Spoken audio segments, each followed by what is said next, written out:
Hello everyone.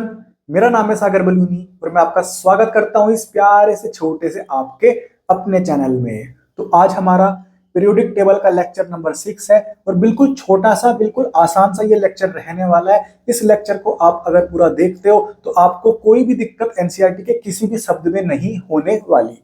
तो ज्यादा बातें ना करते हुए करते हैं अपना लेक्चर स्टार्ट। तो सबसे पहले अपन पढ़ते हैं सर मेटल्स के बारे में। तो जब बात आती है मेटल्स की तो इतना ध्यान रखना कि जो मेटल्स होते हैं ना वो इलेक्ट्रॉन को डोनेट करना पसंद करते हैं, वो इलेक्ट्रॉन को डोनेट करना पसंद करते हैं। ठीक है, तो कोई एक ऐसा एलिमेंट है जो आसानी से इलेक्ट्रॉन को डोनेट कर दे रहा है ना, तो वो उतना रिएक्टिव मेटल होगा, वो उतना रिएक्टिव मेटल होगा। ठीक है, जो जितनी आसानी से इलेक्ट्रॉन को डोनेट कर देगा। ठीक है, तो अपन बात करते हैं कि जो एस ब्लॉक के एलिमेंट्स होते हैं, जो तुम्हारे डी ब्लॉक के एलिमेंट्स होते हैं, जो तुम्हारे एफ ब्लॉक के एलिमेंट्स होते हैं, वो तुमको पता है ऑलरेडी। मैं 3 से 4 बार बता चुका हूं अभी तक कि एस ब्लॉक के एलिमेंट्स, डी ब्लॉक के एलिमेंट्स एंड एफ ब्लॉक के एलिमेंट्स क्या होते हैं सर? मेटल्स होते हैं। ठीक है, क्या होते हैं? मेटल्स होते हैं।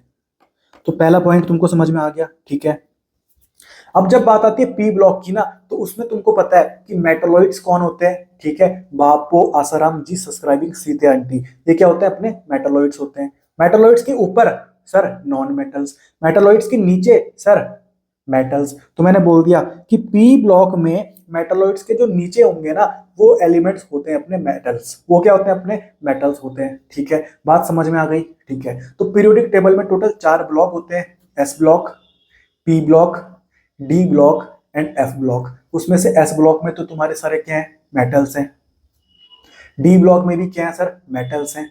एफ ब्लॉक में भी क्या है? मेटल्स हैं। और पी ब्लॉक में मेटलॉइड्स के नीचे क्या है सर? मेटल्स हैं। तो यहां से कॉमन सेंस की बात मुझे पता लग रही है सर कि मैक्सिमम तो कहीं ना कहीं एलिमेंट्स ना पीरियोडिक टेबल में मेटल्स ही हैं, मेटल्स ही हैं मैक्सिमम। तो यहां पर एनसीईआरटी बोलती है कि पीरियोडिक टेबल में जो मैक्सिमम एलिमेंट्स हैं वो कौन है?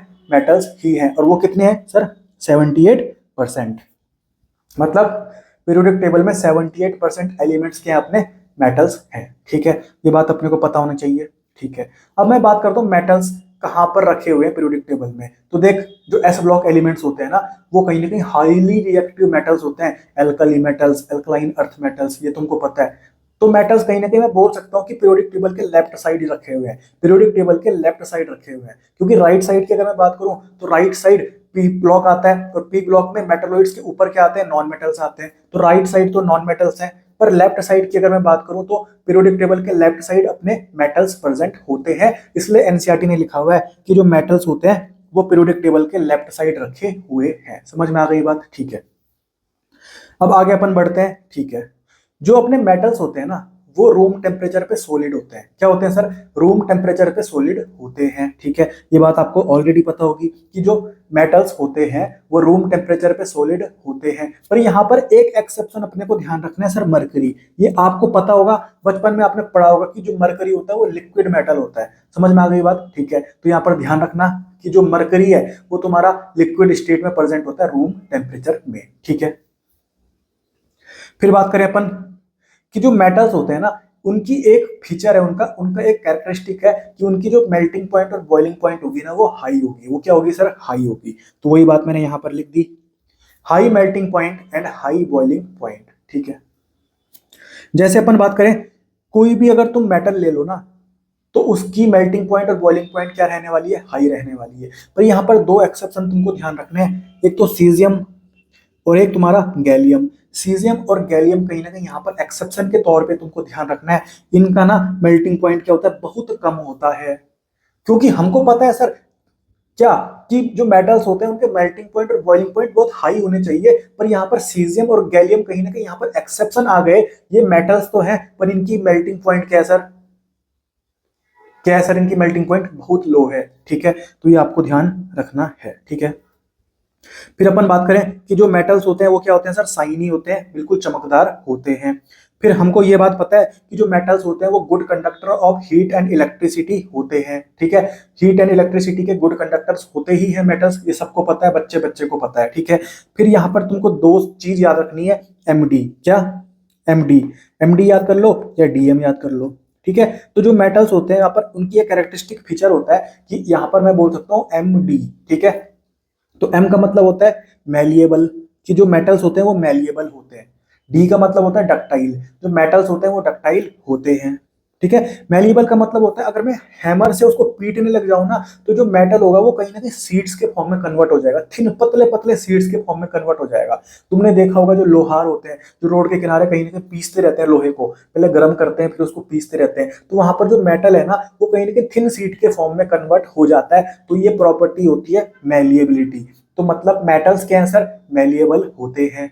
फिर अपन बात करें डक्टाइल की, तो जो मेटल्स होते हैं ना वो थिन वायर्स के फॉर्म में अगर मैं उसको कन्वर्ट कर पा रहा हूं तो इस प्रॉपर्टी को बोलते हैं डक्टाइल। तो मेटल्स को ना मैं थिन वायर के फॉर्म में कन्वर्ट कर सकता हूं, तो मेटल्स अपने डक्टाइल होते हैं। ठीक है। तो ये बात ध्यान रखना, मेटल्स अपने मैलिएबल होते हैं क्या? Yes sir. मेटल्स अपने डक्टाइल होते हैं क्या? Yes sir. ठीक है। तो ये अपने को पता होनी चाहिए। फिर अपन बात करें मेटेलिक कैरेक्टर की, तो ऑब्वियसली मैंने बात करी है पिछले लेक्चर्स में मेटेलिक कैरेक्टर के बारे में। ठीक है। जब मैं ग्रुप में डाउन जा रहा हूं ना तो मेटेलिक कैरेक्टर क्या हो रहा है सर? बढ़ रहा है। मेटेलिक कैरेक्टर बढ़ रहा है सर। जैसे जैसे मैं ग्रुप में नीचे जा रहा हूं मेटेलिक कैरेक्टर क्या हो रहा है? बढ़ रहा है। ये मैंने अभी आपको पिछले लेक्चर में बताया था, रीजन भी दिया था आपको। तो वही बात यहाँ पर लिखी हुई है, मेटेलिक कैरेक्टर ग्रुप में नीचे जाने पर बढ़ता है। मतलब जो एलिमेंट किसी ग्रुप में सबसे नीचे होगा ना उसका मेटेलिक कैरेक्टर, मेटेलिक नेचर बहुत ज्यादा होने वाला है। ठीक है, समझ में आ गई बात? रीजन इसका मैंने आपको पिछले लेक्चर में दे दिया है, कोई दिक्कत आपको होने वाली नहीं है। तो एनसीईआरटी में मेटल्स के बारे में तुमको ये बातें लिखी हुई है, ये बातें मैंने बिल्कुल सिंप्लीफाइड तरीके से आपको समझा दी। और मैं उम्मीद करता हूं कि मेटल्स में अगर कोई क्वेश्चन आपको आज के बाद कभी नीट में पूछा गया तो बिल्कुल चंद सेकंडों में तुम उसको लगा के आने वाले हो। ठीक है। तो मेटल्स 78% प्रेजेंट होते हैं पीरियोडिक टेबल में। ठीक है। मेटल्स का जो बॉइलिंग पॉइंट होता है, मेल्टिंग पॉइंट होता है, वो हाई होता है। यहाँ पर दो एक्सेप्शन ध्यान रखने, सीजियम एंड गैलियम। ठीक है। मेटल्स अपने रूम टेम्परेचर पे सॉलिड होते हैं, यहाँ पर एक एक्सेप्शन ध्यान रखना, मरकरी। ठीक है। फिर मेटल्स क्या होते हैं? शाइनी होते हैं, good conductor of heat and electricity होते हैं, कहीं ना कहीं मैलिएबल होते हैं, डक्टाइल होते हैं। ठीक है। फिर अपन बात करें कि जो मेटेलिक कैरेक्टर की बात करें तो मेटेलिक कैरेक्टर ग्रुप में नीचे जाने पर बढ़ता है, बढ़ता है। ठीक है। वही अगर मैं अक्रॉस द पीरियड बोलूं, मतलब पीरियड में लेफ्ट से राइट जाने पर मेटेलिक कैरेक्टर क्या होता है? घटता है। क्या होता है? घटता है। ठीक है। ये बात मैंने आपको पिछले लेक्चर में समझा रखी है। ठीक है। फिर अपन बात करते हैं नॉन मेटल्स की। ठीक है। तो जो नॉन मेटल्स होते हैं ना वो इलेक्ट्रॉन को अपनी तरफ अट्रैक्ट करना कहीं ना कहीं पसंद करते हैं, इलेक्ट्रॉन को लेना पसंद करते हैं। वो जब मैं मेटल्स की बात कर रहा था तो वो इलेक्ट्रॉन को डोनेट करना पसंद करते थे, पर नॉन मेटल्स ना इलेक्ट्रॉन को लेना एक्सेप्ट करना पसंद करते हैं। ठीक है। तो ये बात अपने को पता होनी चाहिए। ठीक है। अब मैं नॉन मेटल्स की बात करूं, अपने को पता है सर, ऑलरेडी 3-4 बार मैंने आपको बता दिया कि जो नॉन मेटल्स होते हैं वो पी ब्लॉक में प्रेजेंट होते हैं एंड मेटालॉइड्स के ऊपर होते हैं। ठीक है। तो वही बात मैंने यहां पर लिख दी कि जो नॉन मेटल्स होते हैं वो पीरियोडिक टेबल के राइट साइड प्रेजेंट हैं। ठीक है। फिर अपन बात करें पी ब्लॉक में जो मेटालॉइड्स होते हैं ना, बापो, आसाराम जी, सब्सक्राइबिंग, सीते, उनके ऊपर अपने कहीं ना कहीं नॉन मेटल्स प्रेजेंट होते हैं। वही बात मैंने यहां पर लिख दी। ठीक है। अब जब मैं मेटल्स आपको पढ़ा रहा था मैंने बोला मेटल्स क्या होते हैं? मैलिएबल होते हैं। यहां पर बोल देना नॉन मेटल्स नॉन मैलिएबल होते हैं। मैंने बोला मेटल्स अपने डक्टाइल होते हैं, तो नॉन मेटल्स क्या होंगे? नॉन डक्टाइल होंगे। मतलब जो मेरा नॉन मेटल है ना वो ना तो पीटने के बाद कहीं ना कहीं थिन शीट्स में कन्वर्ट हो रहा है और ना वो थिन वायर में कन्वर्ट होता है, तो वो नॉन मेलिएबल है और नॉन डक्टाइल है। इसके लिए अपन एक शब्द यूज करते हैं, ब्रिटल। ब्रिटल मतलब ना तो कहीं ना कहीं मेलिएबल होना और ना ही डक्टाइल होना, इसको बोलते हैं अपन ब्रिटल। ठीक है। तो ध्यान रखना जो नॉन मेटल्स होते हैं वो क्या होते हैं? ब्रिटल होते हैं। ठीक है। वहां अगर मैंने बात करी थी मेटल्स में कि उनकी बॉइलिंग पॉइंट और मेल्टिंग पॉइंट हाई होती है, तो नॉन मेटल्स में मैं बोल रहा हूं कि इनकी मेल्टिंग पॉइंट और बॉइलिंग पॉइंट क्या होती है? लो होती है। ठीक है। पर यहां पर भी अपने को दो एक्सेप्शन ध्यान रखने, बीसी, बीसी। तो बी का मतलब क्या है? बोरोन है, और सी का मतलब क्या है? कार्बन है। तो बोरोन और कार्बन अपने नॉन मेटल्स तो हैं, पर यहां पर इनकी मेल्टिंग पॉइंट क्या है सर? ज्यादा है। मेल्टिंग पॉइंट क्या है इनकी? ज्यादा है। ठीक है। फिर अपन आगे बढ़ते हैं। जब मैं मेटल्स आपको पढ़ा रहा था मैंने बोला था सर कि जो मेटल्स होते हैं वो good conductor of heat and electricity होते हैं, तो नॉन मेटल्स में मैं क्या बोलूंगा? पुअर कंडक्टर यानी bad conductor of heat and electricity. ठीक है। फिर अपन बात करें कि जो अपने नॉन मेटल्स होते हैं वो जनरली सॉलिड्स होंगे या फिर गैसेज होंगे, वो जनरली सॉलिड होंगे या फिर गैसेज होंगे। पर ब्रोमीन यहाँ पर एक ऐसा नॉन मेटल आ जाता है जो कहीं ना कहीं लिक्विड है, जो कहीं ना कहीं लिक्विड है, ठीक है। तो कोई अगर तुमसे पूछे कल के दिन कि सर लिक्विड नॉन मेटल बता दो, तो उसको बोल देना कि ब्रोमीन हमारा लिक्विड नॉन मेटल है, ठीक है। फिर अपन बात करें नॉन मेटेलिक कैरेक्टर की, ठीक है। हमको पता है नॉन मेटल मतलब इलेक्ट्रॉन को अट्रैक्ट करने की पावर, ठीक है। अब जब मैं 17th ग्रुप की बात करूं या फिर 16th ग्रुप की बात करूं, यहां पर देख एक एग्जांपल मैं 17th ग्रुप का ले लेता हूं, फ्लोरीन। फ्लोरीन का एटॉमिक नंबर 9, इसकी इलेक्ट्रॉनिक कन्फिग्रेशन लिखता हूं 1s2 2s2 2p5, ठीक है, 2p5। अब ध्यान से देख भाई, अगर ये 2p6 हो जाता, अगर ये 2p6 हो जाता, तो कहीं ना कहीं ये तो अपनी नियॉन की नोबल इलेक्ट्रॉनिक कन्फिग्रेशन हो जाती, मतलब ये अपनी कहीं ना कहीं स्टेबल इलेक्ट्रॉनिक कन्फिग्रेशन हो जाती, मतलब ये अपनी नोबल गैस की इलेक्ट्रॉनिक कन्फिग्रेशन हो जाती, ठीक है। और हर कोई चाहता है कि हमारी कन्फिग्रेशन क्या हो जाए सर, स्टेबल हो जाए, ठीक है। पर अभी ये है क्या, यहाँ पर 5 है, तो ये चाहेगा कि मैं एक इलेक्ट्रॉन क्या कर लूं सर, एक इलेक्ट्रॉन ले लूं, तभी तो ये 5 का 6 हो जाएगा ना, तभी तो इसकी इलेक्ट्रॉनिक कन्फिग्रेशन स्टेबल हो जाएगी, नोबल गैस की कन्फिग्रेशन इसके पास आ जाएगी, ठीक है। तो यहाँ पर ये चाहता है कि एक इलेक्ट्रॉन कहीं ना कहीं इसके पास आ जाए, और एक इलेक्ट्रॉन चाह रहा है ना, ठीक है, मतलब इलेक्ट्रॉन यहाँ पर कहीं ना कहीं एक्सेप्ट करने की इसके पास क्या है, चाहत है। तो ये कहीं ना कहीं कौन सा कैरेक्टर है सर, नॉन मेटेलिक कैरेक्टर है। मतलब जब मैं कहीं ना कहीं लेफ्ट से राइट की तरफ जा रहा हूं ना, क्योंकि ये राइट के ही तो ग्रुप्स हैं, राइट में प्रेजेंट होते हैं ना, तो जो राइट वाले ग्रुप्स होते हैं उनके पास चाहत है, उनके पास बहुत, उनको कहीं ना कहीं डिमांड है कि हमको तुम कहीं ना कहीं इलेक्ट्रॉन दे दो, क्योंकि हम इलेक्ट्रॉन को लेके हमारी इलेक्ट्रॉनिक कन्फिग्रेशन को नोबल गैस के जैसे कर देंगे, स्टेबल कर देंगे। तो यहाँ पर जब हम लेफ्ट से राइट जा रहे हैं पीरियड में, तो कहीं ना कहीं नॉन मेटेलिक कैरेक्टर हमारा बढ़ रहा है, वही बात यहाँ पर लिखी हुई है, non metallic character increases across the period. समझ में आ गई बात, ठीक है। तो ये बात मैं उम्मीद करता हूं आपको बिल्कुल अच्छे से समझ में आ गई होगी, ठीक है। तो अब मैं कुछ प्रॉपर्टीज बोल रहा हूं, तुमको उसके साथ बोलना है कि ये प्रॉपर्टी किसकी है। अगर मैं बोलूंगा malleable sir, metals, non malleable, non metals, brittle, non metals, good conductor of heat and electricity, metals, poor conductor of heat and electricity, non metals, brittle, non metals, high melting point and boiling point, metals, low melting point and boiling point, non metals, ductile, metals, shiny, metals, electron को कौन donate करना चाहते हैं, metals, कौन accept करना चाहते हैं, non metals. बिल्कुल आसानी से हमको हर प्रॉपर्टी यहाँ पर मेटल्स और नॉन मेटल्स की प्रॉपर्टी पता होनी चाहिए, और यहाँ पर मैं उम्मीद करता हूँ कि आपको कोई दिक्कत नहीं हो रही होगी। तो यहाँ पर हमने बात कर दी मेटल्स की एंड नॉन मेटल्स की, ठीक है। अब हम बात करते हैं मेटालॉइड्स की।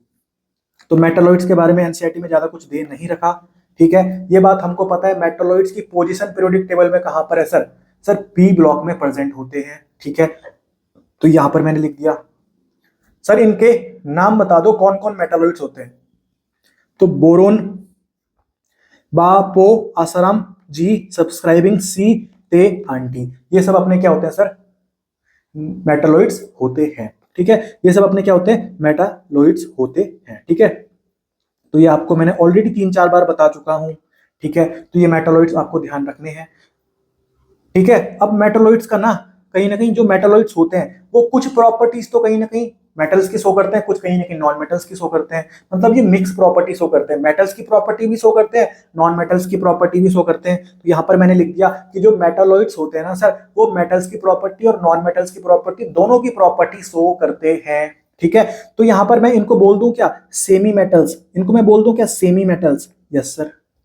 जैसे सेमी का मतलब होता है आधा, सेमी सर्कल जानते हो ना, ये तो सर्कल हो गया और ये होता है अपना सेमी सर्कल, तो सेमी अपन यूज करते हैं आधे के लिए, ठीक है। तो ये आधे मेटल्स हैं, आधे नॉन मेटल्स हैं, क्योंकि ये मेटल्स की प्रॉपर्टी भी कहीं ना कहीं यहाँ पर दिखा रहे हैं और नॉन मेटल्स की प्रॉपर्टी भी दिखा रहे हैं, तो यहाँ पर मैं इनको बोल देता हूँ सेमी मेटल्स, ठीक है। तो मेटालॉइड्स का दूसरा नाम क्या है सर, सेमी मेटल्स है।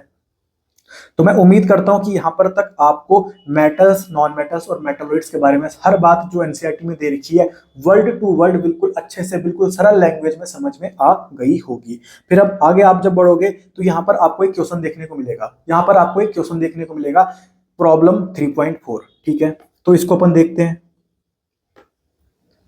इसको अपन देखते हैं। ठीक है। तो यहाँ पर तुम्हारे पास ना कुछ यहाँ पर इन्होंने एलिमेंट्स दे दिए, silicon, beryllium, magnesium, sodium, phosphorus. ठीक है, ठीक है सर, समझ में आ गई बात। तो यहाँ पर ये बोल रहे हैं ना, अब तुम इनको सीक्वेंस में लगाओ। किसकी सीक्वेंस में सर? मेटेलिक कैरेक्टर की सीक्वेंस में लगाओ। ठीक है, तो यहाँ पर मैं पहले क्या कर रहा हूं, यहाँ पर मैंने एक ग्रुप रखा, सेकंड ग्रुप, यहाँ पर 13th group, 14th group, 15th group, 16th group, 17th group, 18th group. First group में यहाँ पर क्या होगा? हाइड्रोजन, इधर क्या होगा? हीलियम होगा। यहाँ पर क्या होगा फिर? Lithium, beryllium, boron, carbon, nitrogen, oxygen, fluorine, neon. ठीक है, फिर क्या होगा? Sodium, magnesium, aluminium, silicon, phosphorus, sulphur, chlorine, argon. अब चेक करो कि यहाँ पर जितने भी तुमको दे रखे थे क्या सब कोई आ चुके हैं? सिलिकॉन की बात करो, ये सिलिकॉन आ गया। बेरिलियम की बात करें, ये बेरिलियम आ गया। मैग्नीशियम की बात करें, ये मैग्नीशियम आ गया। सोडियम की बात करें, ये सोडियम आ गया अपना। फास्फोरस की बात करें, ये अपना फास्फोरस आ गया। ठीक है, अब ध्यान से देख, सोडियम, मैग्नीशियम, सिलिकॉन, फास्फोरस, ये तो कहीं ना कहीं एक सिंगल सेम पीरियड में प्रेजेंट है। कौन सा पीरियड है? थर्ड पीरियड है। ठीक है, तो यहाँ पर मुझे पता है कि जब मैं पीरियड में लेफ्ट से राइट जाता हूं तो कहीं ना कहीं मेटेलिक कैरेक्टर क्या होता है? घटता है। मेटेलिक कैरेक्टर क्या होता है सर? घटता है। ठीक है, तो यहाँ पर सबसे ज्यादा किसका होगा? सोडियम का होगा, फिर किसका होगा? मैग्नीशियम का हो गया, फिर किसका होगा? सिलिकॉन का होगा, फिर किसका होगा? फास्फोरस का होगा। ठीक है, पर यहाँ पर देख, बेरिलियम और मैग्नीशियम में यहाँ पर ग्रुप वाली बात आ रही है, और ग्रुप में मुझे पता है नीचे जाने पर कहीं ना कहीं मेटेलिक कैरेक्टर क्या होता है? बढ़ता है। तो मैग्नीशियम का ज्यादा होगा कि बेरिलियम का ज्यादा होगा? सर मैग्नीशियम का बेरिलियम से ज्यादा होगा, क्योंकि मैग्नीशियम ज्यादा नीचे है ना ग्रुप में, तो जो जितना नीचे होगा उसका मेटेलिक कैरेक्टर उतना ज्यादा होता है, क्योंकि एटॉमिक रेडियस बढ़ रहा है नीचे जाने पर। ठीक है, तो मैग्नीशियम का ज्यादा होगा और उससे थोड़ा कम होगा बेरिलियम का। तो ये तुम्हारा कहीं ना कहीं यहाँ पर मेटेलिक कैरेक्टर का आंसर आ जाएगा। किसका? मेटालिक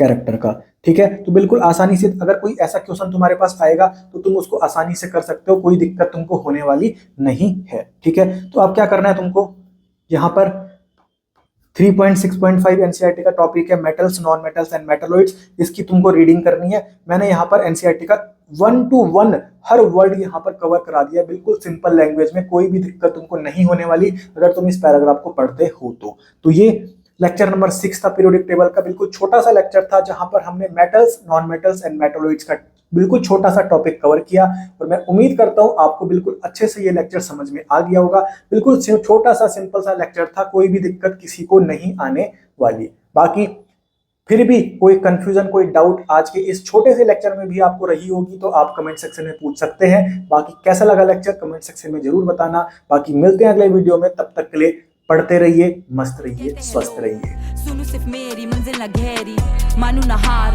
ये दिल पत्थर कलम कटार, कि दूं मैं गवाह, सच मेरी वानी मैं हूले की का, भरोसा रख खुद पे, सबर सफल कर दे, समझते हम।